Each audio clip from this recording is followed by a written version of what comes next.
हज़रत बिलाल रज़ी अल्लाह ताला अन्हु आप फरमांदन कि जदन नबी पाक साहिब सल्लल्लाहु अलैहि वसल्लम ने ऐलान नबूवत नहीं फरमाया, उस वेले असां किसी दे गुलाम आसे और जिस दे गुलाम आसे उस सन रोज़ फरोख्त करन वास्ते है ना मक्के दी मंडी विच लै आंदा है।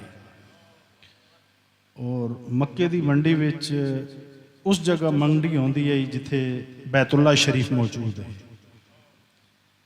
आप फरमांदे कि सारा दिन कड़कदी धुप साडे बदल जलते रहते हैं, ना खावन वास्ते कुछ लभदा ही ना पीवन वास्ते लभदा ही। सारा सारा दिन खलोते आते से कि जितने भी खरीदार आते हैं वो एक दफ़ा वेखते हैं, दूई दफ़ा साढ़े वास्ते परत ना वेखते, क्योंकि साड़ी हालत ही अजी होंदी है। और हर खरीदार चाहता है कि मैं उस शै नूं खरीदा जिस विचों मैनू फायदा हो, जिस तो मैनू फायदा हो। क्योंकि खरीदार जिहड़े मंडियां विच आंदे ने अपने फायदे वास्ते आंदे ने, किसी के फायदे वास्ते तो नहीं आते। हज़रत बिलाल फरमांदे कि बस रोज़ मंडी विच आ पैंदे असे, सारा सारा दिन धुप विच बैठे रहंदे असे, खलोते रहंदे असे। सानू पानी भी नहीं पुछया वैंदा, खावणे नहीं पुछया वैंदा। जिस वेले शामी हट ते वैंदे असे मुख्तसर जिहा खाना मिलदा है, मुख्तसर जिहा पानी मिलदा है।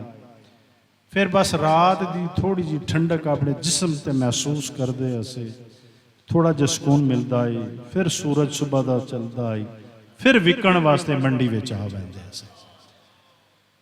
हज़रत बिलाल रज़ी अल्लाह ताला ने फरमांदे कि एक दिन इंज होया, धुप ही राडी होई आई, कड़कदी धुप आई। इसी असना विच वेख्या कि एक सोहने चेहरे आला,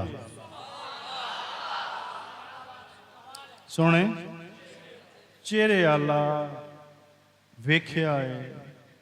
उन्हें साढ़े वाल वेख्या, असा उन्होंने वाल वेख्या। मैं तो फकत इतने वेख्या कि उन्हें वेख ते सिर्फ मुस्कुराए हैं, सिर्फ वो वेखते हो सानू वेखते मुस्कुराए हैं। पता नहीं उस मुस्कुराहट के आई, उस चेहरे ते कैसी मुस्कुराहट आई। ना धुप का पता लगा ते ना भुख का पता, ना भुख की खबर रही, ना धुप की खबर रही, ना प्यास का पता चलिया। बस वो आए गुजर गए ते सारा दिन सूरज भी अरूज ते रहा, सारा दिन वो चेहरा अखियां अगे रहा। उस चेहरा अखियां रवण का इतना कमाल है, ना गर्मी पता दा लगता पिया है, ना ढेड़ की फिक्र है, किसी शय की फिक्र ही रही भी नहीं। आखिर गुलाम जिस दे असे सन पकड़ ते लै गया, सारी रात नींद नहीं आई। बस उस चेहरे नूं सोचते रहे हैं कि कौन है, कैसा है, किस तरह का है। उसके चेहरे विच इतना कमाल है कि बस वेखण नाल अपनी खबर नहीं रही, न गर्मी की खबर रही, न गर्मी की खबर रही, न भुख की खबर रही, किसी शय की खबर नहीं रही। बस ध्यान ये रहा है कि शाला कल फिर आवे। सुनिए तो सुभान अल्लाह, शाला कल फिर आवे। बस यही सोचते रहे।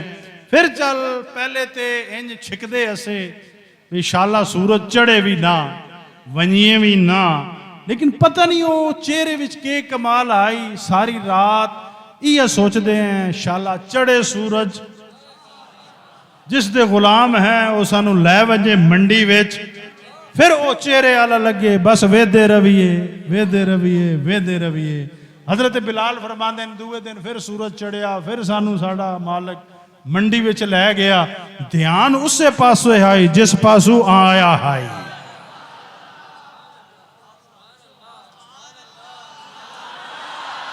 जिस पासों बंदा कोई इस तरह का वेख लवे ना, फिर ध्यान उसे पासे रहिंदा है, ध्यान उसे पासे रहिंदा है। अल्लाह जाने मैनू तो तुहानू के फर्क पै गया है, सानू ध्यान काबे वाल नहीं रहा। तवज्जो है ना? और फरमांदे कि बस ध्यान उसे पासे आई जिस पासे वो सोहना चेहरे वाला आया। फिर इंज दा कमाल होया है जिदन ऐन शबाब ते सूरज आया है, सोहना फिर आया है।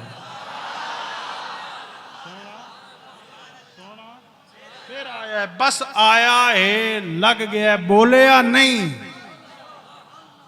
बोलिया बोलिया नहीं है, सिर्फ चेहरे ते मुस्कुराहट आई। उस मुस्कुराहट विच, उस चेहरे विच एक कमाल है।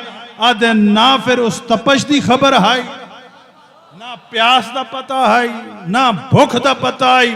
फिर सारा दिन गुजर गया, फिर भी पता नहीं चलिया। रात फिर पै गई, फिर सोचते रह गए इंशाअल्लाह कल फिर आवे।